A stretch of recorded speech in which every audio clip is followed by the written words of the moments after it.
Hello everyone, good morning. সবাই কেমন আছো? আশা করছি সবাই খুব ভালো আছো। আমিও ভালো আছি।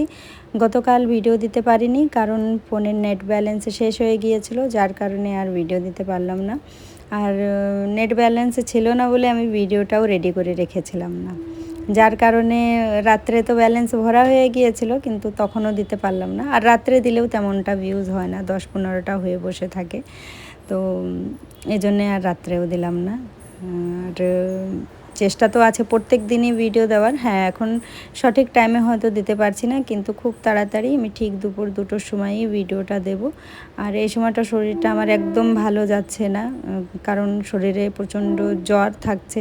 ওষুধ খেয়ে খেয়ে তারপর সমস্ত কাজ বাজ করছি আমি। এক তো থাইরয়েডের কারণে এমনিতেই শরীর দুর্বল থাকে, তারপরে এই যে জ্বর আসার পর থেকে মনে হচ্ছে জ্বরের কারণে আর ওষুধ খাওয়ার কারণে এতটা শরীর দুর্বল হয়ে পড়েছে, কিছুই করতে মন চাইছে না। এই যেটুকু না করলে হবে না সেটুকু তো করতেই হবে। বাকি অনেক কিছু কাজ পড়ে রয়েছে। ভেবেছি যে রান্নাঘরটা একটু পরিষ্কার করব, কোটোকাটিগুলো একটু পরিষ্কার করব। তারপর ফার্নিচারগুলো তো মানে একদিন পর পর না মুছলে একদম বাজে দেখা যায়, ভালোই লাগে না। ধুলো উড়ে উড়ে সমস্ত কিছু খুবই নোংরা হয়ে যায়। তো আজকে সকালবেলায় হাজব্যান্ড এনেছে চিকেন, তো ভাবলাম যে চিকেনটা যদি উনুনে রান্না করি তাহলে বেশি ভালো লাগবে। আর এই কারণেই আমি এই যে এখন তাঁবুগুলোকে তুলে ফেলবো। আর এই তাঁবু একবার তোলা একবার বিছানো যে কি বিরক্তকর লাগে। আর তাঁবু বিছিয়ে রাখলে আমার সেই জায়গাটাও দেখতে ভালো লাগে না, কিন্তু করার কিচ্ছু নেই। হাজব্যান্ড তো বলেছে যে প্রায় 1.5-2 মাস ধরে মিস্ত্রিকে বলে রেখেছে, সে আসছে না। জানি না কেন আমার কাজেই এমনটাই হয়। এর আগেও আমি যখনই তোমাদের সাথে কিছু বলেছি যে আমি এটা করতে চাই, তোমরাও দেখেছো যে আমি মানে সেটা এক ঝটকায় হয়নি, বেশ কয়েক মাস বা কয়েক বছর এমনটাই হয়ে যায়। তো আমার একটা জিনিস মানে ছোট ছোট জিনিস, যেটা বেশি বড় না, এখানে নর্মালি একটা চালা দেবো, চারপাশে খুঁটি থাকবে আর একটু টিন দিয়ে চালা দেওয়া হবে, সেইটুকুর জন্যেই মিস্ত্রি আর পাচ্ছি না। আর এই কারণেই এই খোলা জায়গায় রান্না করতে হয়, আর যখন বৃষ্টি আসে এই তাঁবু দিয়ে ঢেকে ঢেকে রাখতে হয়। আমার খুব মানে খুব বাজে লাগে এইগুলো, কিন্তু কি করব, মাটি বাঁচানোর জন্য ঢেকে ঢেকে রাখতে হয়, নাহলে বৃষ্টির জলে সব কেটে কেটে চলে যাবে, উনুনটাও আমার নষ্ট হয়ে যাবে। তো এছাড়া তো উপায় নেই। ওই উনুনের জায়গায় আমি পরিষ্কার করতে করতে চলে এসেছে এই যে এরা দুইজন। তো এনারা দুইজন দিনে অনেক কয়বার আসে, ওই 12-13খানা করে নিমকি দিয়ে দিলেই এদের পেট ভরে যায় একবারে। আর আজকে সকাল সকাল দেখলাম নিমকির কোটোটা পুরো খালি হয়ে গিয়েছে। হাজব্যান্ডকে ফোন করে বলে দিয়েছি যে নিমকি নিয়ে এসো, না হলে কিন্তু ওরা সারাদিন না খেয়েই থাকবে। কারণ হচ্ছে ওদের যদি বিস্কুট রুটি বা অন্য কিছু দিতে যাই দেখি তেমনভাবে খায় না, নিমকিটাই একটু বেশি ভালো খায়। মানে ওদের মুখেও বলতে পারো সুন্দর স্বাদ আছে, নিমকি ছাড়া অন্য কিছু চেনে না। হয়তো নিমকি খেতে খেতে নিমকি খাওয়ারও অভ্যাসটা হয়ে গিয়েছে। উনুনটা সুন্দর করে লেপে পুছে তারপরে চলে এসেছি ঘরে। এখন এই বেড কভারটা চেঞ্জ করে দিচ্ছি। আর যেহেতু মাটির ঘর, খুব মানে তাড়াতাড়ি চেঞ্জ করতে হয়, না হলে বেড কভারের দিকে তাকানো যায় না। তবুও মনে হয় যে এক এক সময় বেড কভারটা খুব বেশি নোংরা হয়ে যায়, কারণ আমাদের বাবু সবাই এখানে এসে খুব মানে দুষ্টুমি করে, খুব করে, এই কারণে। তো এখন তো এই যে বেড কভারটা চেঞ্জ করার পর খুব ফ্রেশ লাগছে, খুবই ভালো লাগছে। আমি একবারে স্নান করে চলে এসেছি। চিকেনে লেবু আর দই মাখিয়ে রেখে দিয়েছিলাম, এখন আলুটা ভেজে নিচ্ছি।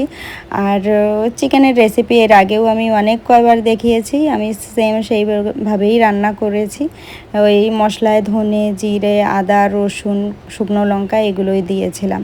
আর আমাদের বাবু 3টে কৌটো নিয়ে বসেছিল, হলুদ লবণ জিরে, ওই নাকি সবজিতে সমস্ত কিছু দেবে। তো যাই হোক, ওকে দিয়েও কিছু কিছু জিনিস দিয়ে মানে দেওয়ানো হয়েছিল, না হলে ও ছাড়ছিল না। আজকে শাক ভাজা আর চিকেন রান্না করেছিলাম, এই দুপুরের ছিল মেনু। তো আমার মুখে স্বাদ নেই, ওই যে বললাম না, এই কারণে আমার কোনো কিছুই তেমন ভালো লাগে। সঙ্গে পূজা আইডি থেকে বুনু কমেন্ট করেছিলে যে কচু বাটা খেলে মুখে স্বাদ আসবে। আমারও তাই মনে হচ্ছিল যে কিছু বাটা বুটা করে খেলে বেশ মুখে স্বাদ আসবে। তাই মনে হচ্ছে আমারও। কিন্তু আমাদের এখানে কচু হোক বা ঘ্যাটকল হোক এইগুলো মানে কুড়িয়ে পাওয়া যায়, তো আমার শরীর যেহেতু ভালো না, এগুলো কুড়াতে কাচাতেও আর মন চাইছে না। এই কারণে আর বাটাবাটির কাছে যেতে পারছি না। ওই ঘরের কাজটুকু করে ধরে কোনো রকম বাস রেখে দিচ্ছি। আর আজকে আমাদের বিবাহ বার্ষিকী ছিল। দেখতে দেখতে 19টা বছর আমরা পার করে গিয়েছি। আর আমাদের এই 19 বছরের জীবনটা খুবই বেশি সংঘর্ষপূর্ণ ছিল। খুব সংঘর্ষ করেছি, সত্যি কথা মনে পড়লে চোখে এমনি জল চলে আসে। কিন্তু এখন ঠাকুরের আশীর্বাদে তেমন সংঘর্ষ আমাদের আর করতে হয় না। আর ঠাকুরের কাছে একটাই চাওয়া আছে আমার, যে বেশি কিছু চাই না, যেটুকু কর্ম করব তুমি শুধু সেইটুকুর ফল দিও।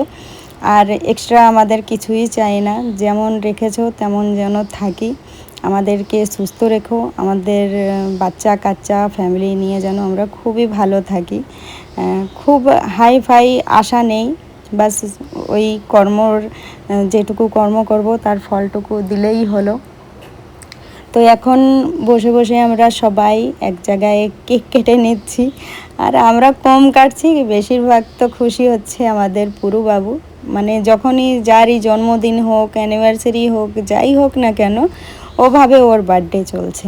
তো এটা ভেবেই ও খুব খুশি থাকে। যাই হোক, বরমশাই কেক কাটার জন্য খুব উৎসাহিত থাকে সব সময়, যেমন বাচ্চারাও থাকে। তো কেক কাটিং হলো, সবাই খেলাম। এখন করছি একটু রুটি। মনে হচ্ছে যে আজকে রুটি খেলে মুখে একটু ভালো লাগতে পারে, তাই রাত্রে গরম গরম রুটি করে নিচ্ছি। আর দুপুরের চিকেন রয়েছে, এই দিয়েই চলবে আমাদের রাত্রের খাবার। তো আজকের ভিডিওটা তোমাদের কেমন লাগলো সবাই জানিও। চলো ফিরে দেখা হবে নেক্সট ভিডিওতে। সবাই ভালো থেকো, সুস্থ থেকো, সাবধানে থেকো।